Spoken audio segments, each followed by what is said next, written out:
प्रिय भक्तों, इस वीडियो में हम आपको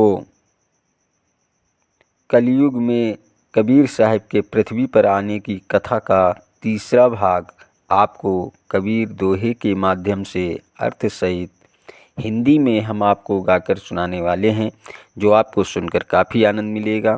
वीडियो के लास्ट डेट तक ज़रूर बने रहिएगा ताकि आपको सारी जानकारी सही तरीके से मिल सके, और बेल वाली घंटी दबाना मत भूलें ताकि आपको सारी नोटिफिकेशन हमेशा मिलती रहे।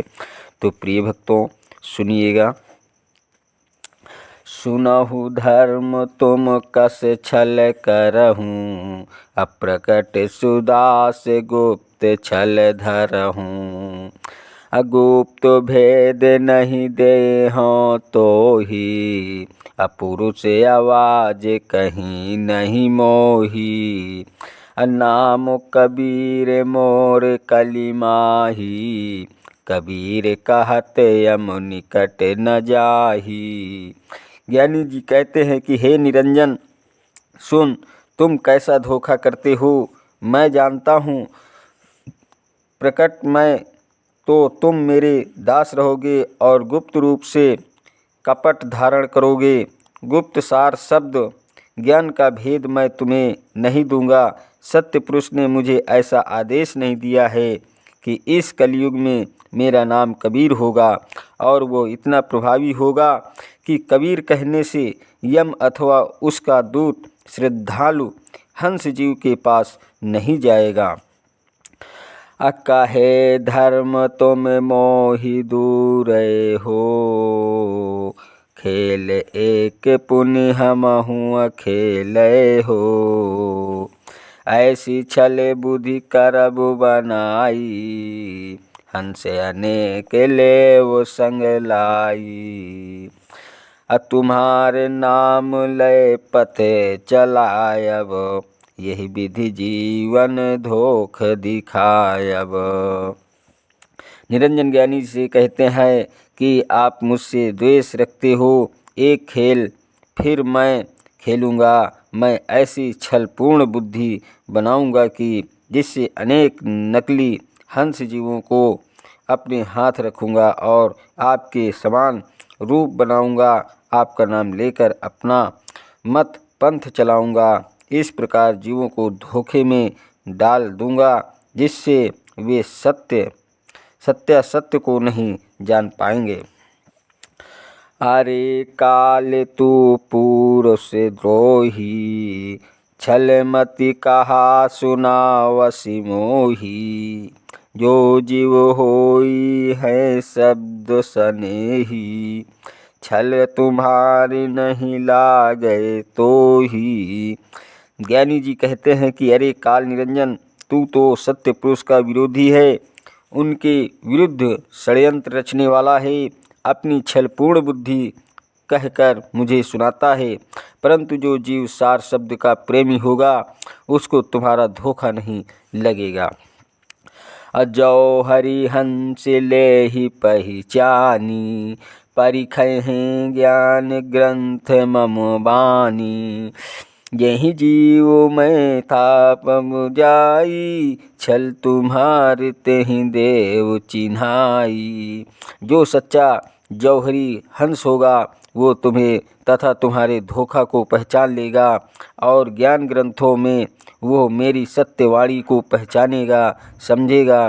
ज्ञान दीक्षा से जिस हंस जीव को मैं अच्छी तरह से पक्का कर दूंगा, उसे तुम्हारे धोखे की भी पहचान करा दूंगा, जिससे वो कभी भी तुम्हारे धोखा प्रपंच में नहीं आएगा। यह सुनत धर्म राय गहु बौना, है अंत धनी गयो निज भावना। धर्मनि कठिन काल गति गंदा, छल बुद्धि कै जीवन कह फंदा। सदगुरु कबीर साहब कहते हैं कि यह बात सुनकर काल निरंजन ने चुप हो गया और अंतर ध्यान होकर अपने भवन को चला गया। हे धर्मदास, काल की गति बहुत निर्दिष्ट एवं कठिन है। वह धोखे से जीवों के मन एवं बुद्धि की अपने फंदे में फंसा लेता है। अकह धर्मनि प्रभु मोह सुनाओ, आगल चरित्र कही समझाओ। धर्मदास सदगुरु कबीर साहब से कहते हैं कि हे प्रभु, फिर क्या हुआ, वो अलग अपना चरित्र मुझे कहकर समझाओ।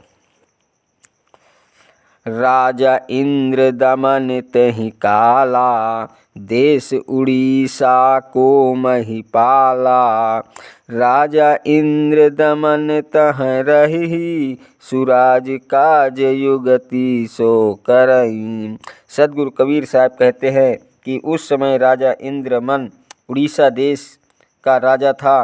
राजा इंद्रदमन वहाँ रहते हुए अपने राज्य का सब कार्य न्याय युक्तिपूर्ण तरीके से करता था। कृष्ण देह छाड़ी पुनि जबहि, इंद्रदमन अपना भातबहि। सपने में हरि ताहि बताई, मेरो मंदिर देहु उठाई। मोक हम संस्थान करे राजा, तो पह मैं आयो यही काजा। द्वापर युग के अंत में जब श्री कृष्ण ने प्रभात क्षेत्र में शरीर त्यागा, तब उसके बाद राजा इंद्रदमन को स्वप्न हुआ। स्वप्न में श्री कृष्ण ने उसे ऐसा बताया कि तुम मेरा मंदिर बनवा दो। हे राजन, तुम मंदिर बनवाकर मुझे स्थापित करो। तुम्हारे पास मैं इसी कार्य से आया हूँ। राजा यही विधि सपना पाई, तत्क्षण मंडप काम लगाई। मंडप उठा पूर्ण भा कामा, उदधि आए बोरा तेहि ठामा। इस प्रकार जब राजा ने स्वप्न देखा तो उसी क्षण मंदिर बनवाने का कार्य शुरू करवा दिया। मंदिर बना, उसका सब काम पूर्ण हुआ, परंतु तभी समुद्र ने आकर मंदिर सहित उस स्थान को डुबो दिया। पुनि जब मंदिर लाग उठावा, क्रोधवंत सागर तब धावा। क्षण में धाये सकल सो बोरे, जगन्नाथ को मंदिर तोरे। फिर जब मंदिर को बनवाने लगे, तब समुद्र क्रोधित होकर उस ओर दौड़ा। क्षण भर में समुद्र ने दौड़कर सब डुबो दिया और जगन्नाथ का मंदिर तोड़ दिया। प्रिय भक्तों, यह वीडियो सुनकर आपको अगर पसंद आया हो तो वीडियो लाइक, शेयर और सब्सक्राइब कीजिएगा। चैनल पर नए हैं तो बेल वाली घंटी दबाना मत भूलें, ताकि आपको सारी नोटिफिकेशन हमेशा मिलती रहे। धन्यवाद देता हूँ आप सभी को, मेरा यूट्यूब वीडियो देखने वाले दर्शकों को। नमस्कार दोस्तों, जय हिंद, जय भारत, वंदे मातरम, वंदे मातरम।